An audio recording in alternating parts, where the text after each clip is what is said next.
So, the title of my talk is The Bad News is the Good News. And as you might expect, I'm going to tell you why. But first, I want to read something to you. Any skilled sailor will tell you that the sea is unpredictable.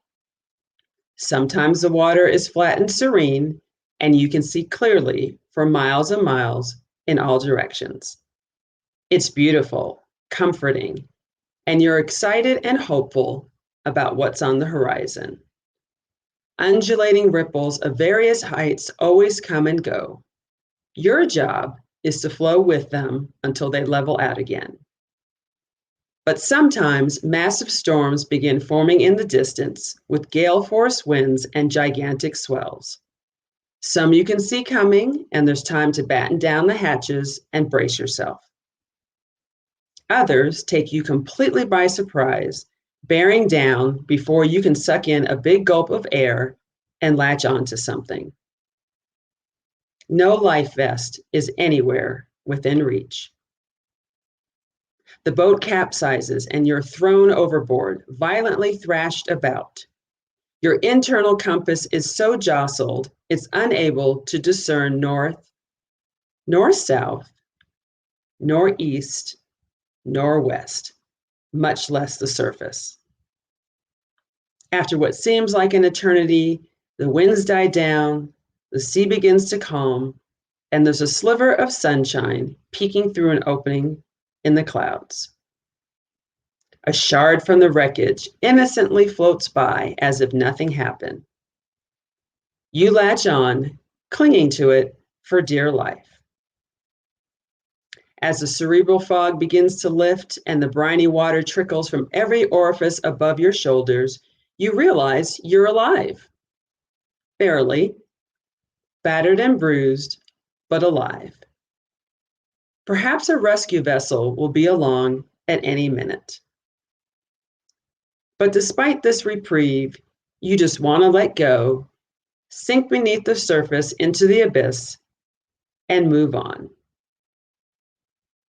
This seems to be the story of my life.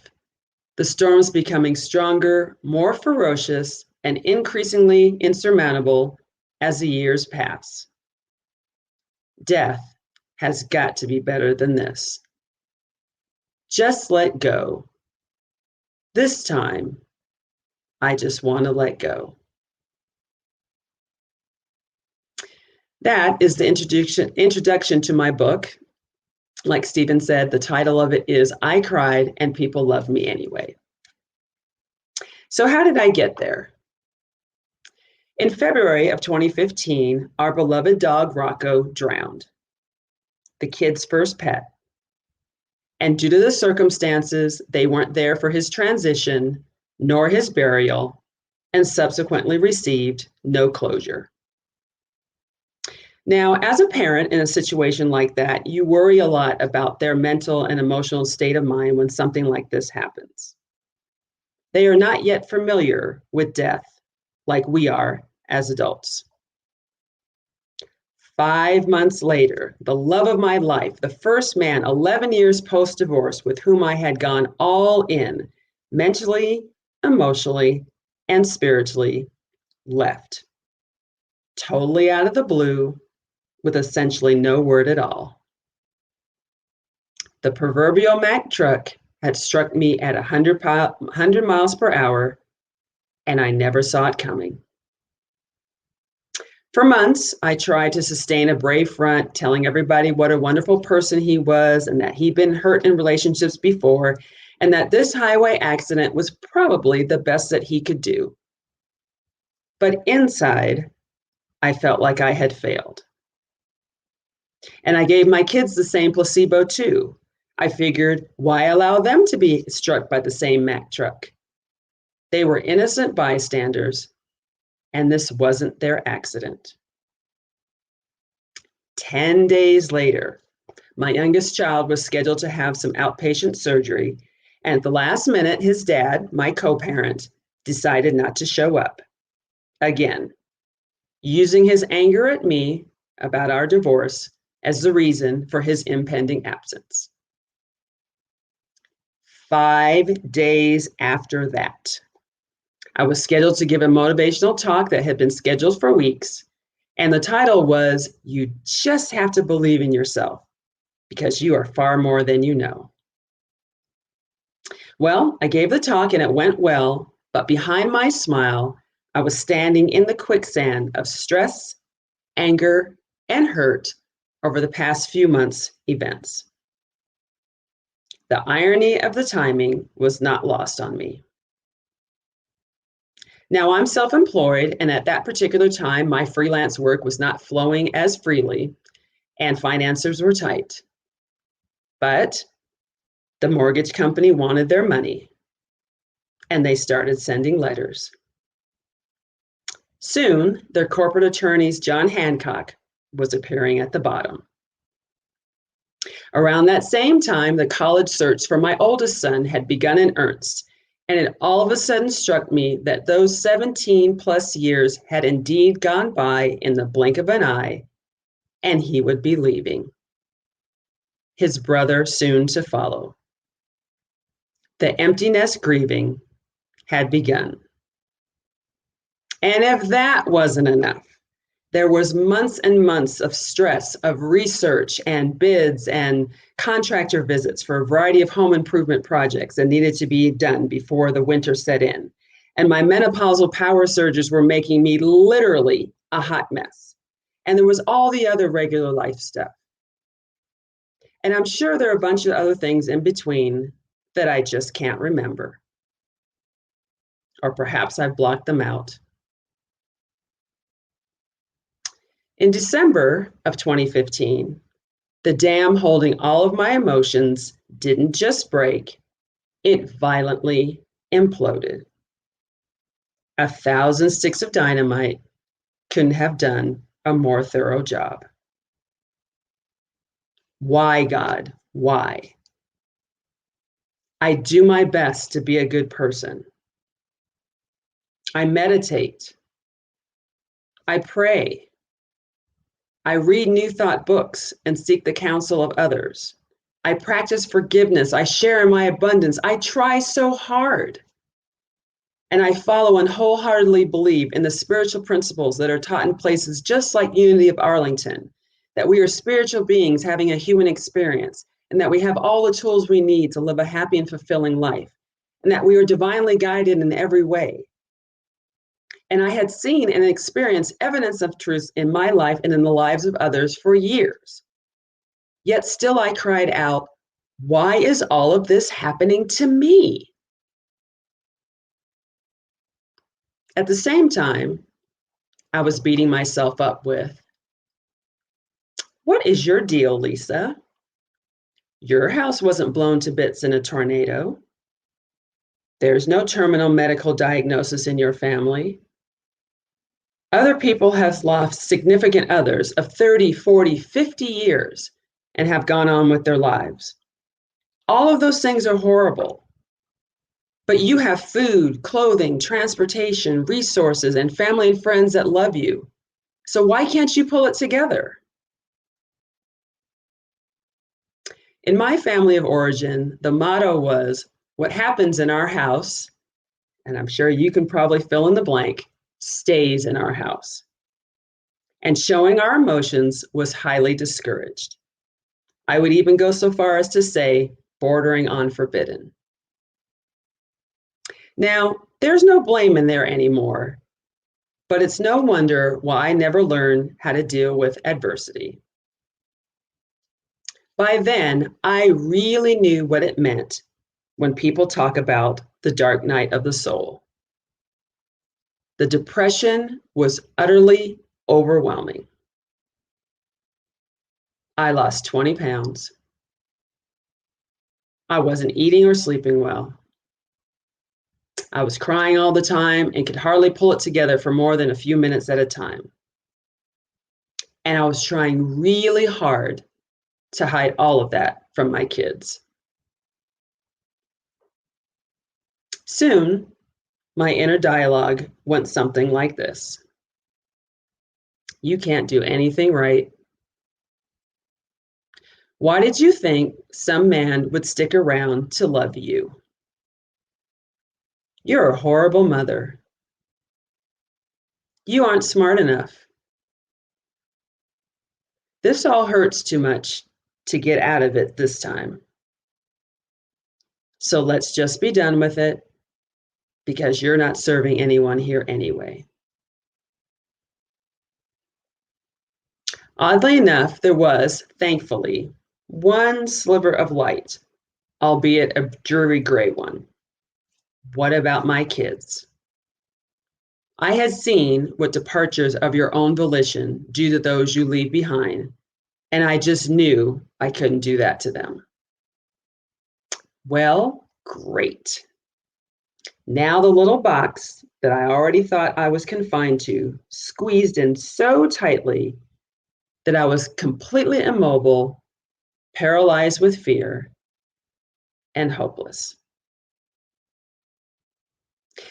Now, it might be a bit presumptuous of me, but at this point, you might be thinking, good grief. I feel worse than before she started talking. She said she had some good news, so when is she going to get to that? Well, maybe you haven't been listening. But in your defense, I wasn't listening at first either. All of that, every disappointment, every tear, every gut-wrenching moment, every fear-induced panic attack, all of it was the good news. I was just too caught up in my humanity to see it. In the book Radical Forgiveness by Colin Tipping, he says that in the world of divine truth, the human experience is meant to be an emotional one. So the extent to which we deny our feelings is the extent to which we deny our purpose for being here. He says, life is not random. It provides for the purposeful unfoldment of our own divine plan, with opportunities to make choices and decisions in every moment, guided by our higher self and ego. Situations that appear to be the worst that could actually befall us may hold the key to our healing something deep within us that keeps us from being happy and prevents our growth. If we are to transform anything, he says, we must be able to experience it completely and fully. There is no shortcut. Therefore, we need situations in our lives that allow us to feel victimized so we can transform the energy through radical forgiveness. When my dam shattered to bits, that's when my healing and my transformation began. I believe the universe was inviting me to surrender, not like this,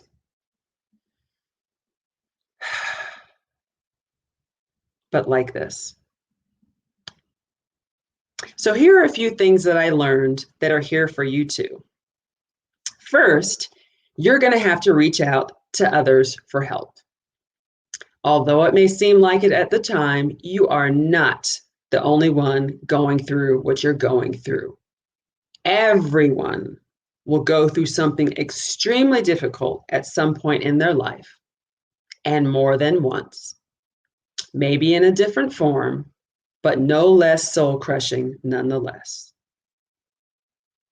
You might have to go to counseling, or in my case, back to counseling.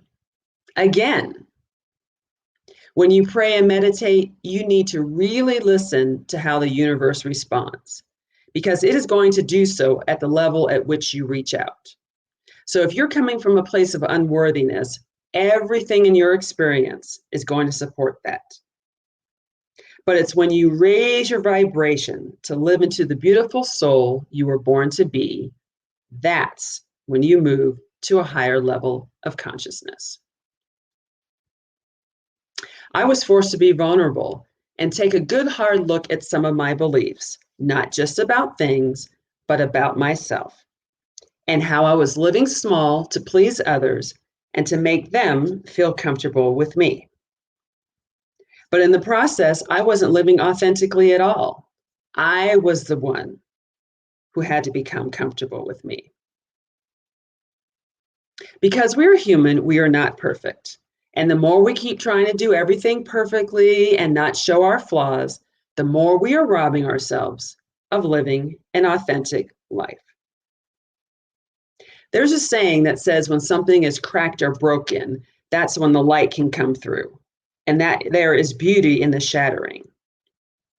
That light is an opening for new reflections and possibilities. And believe it or not, it is here that you are more powerful than you have ever been. Those cracks are your healing.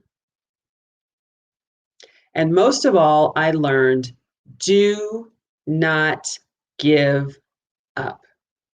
Let me say that again. Do not give up. If the infinite power and presence in the universe that created everyone and everything and gave us the dreams and desires of our heart, who am I or you to try and give them back?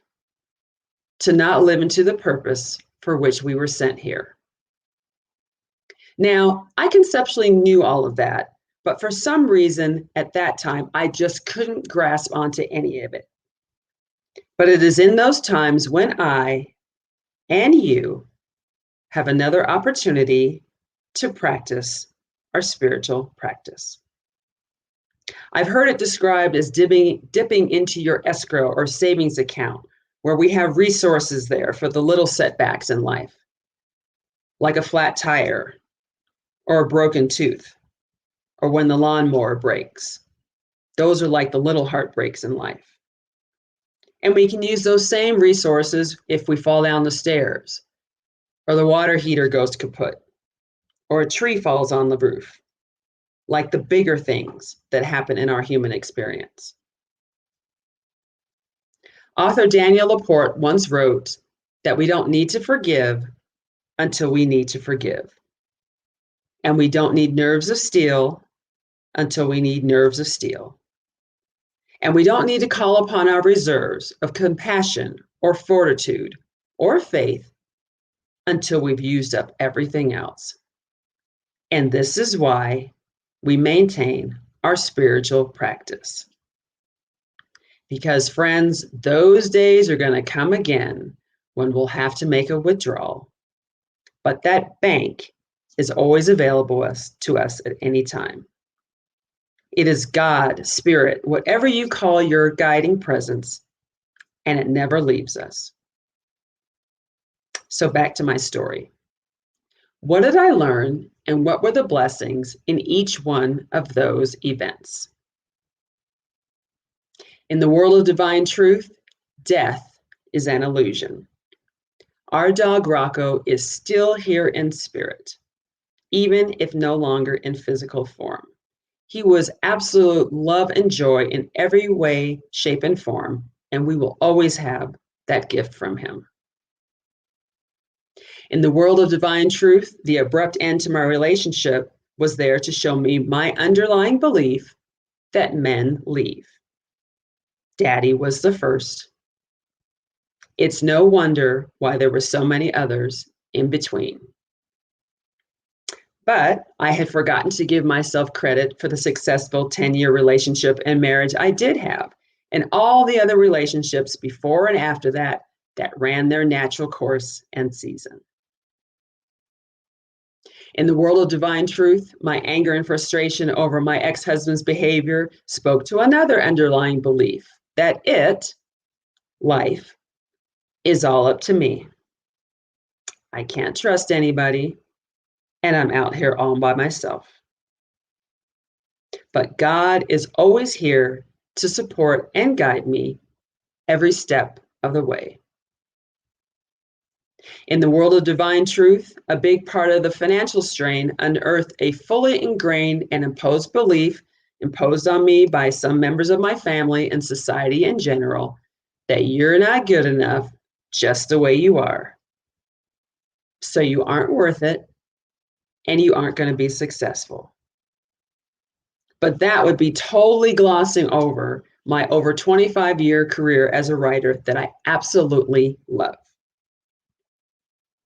In the world of divine truth, my anguish over my two sons, I call them my two hearts walking on the outside of my body, getting ready to leave the nest, was a reminder that they are here for their own purposes. My only job is to allow them to soar.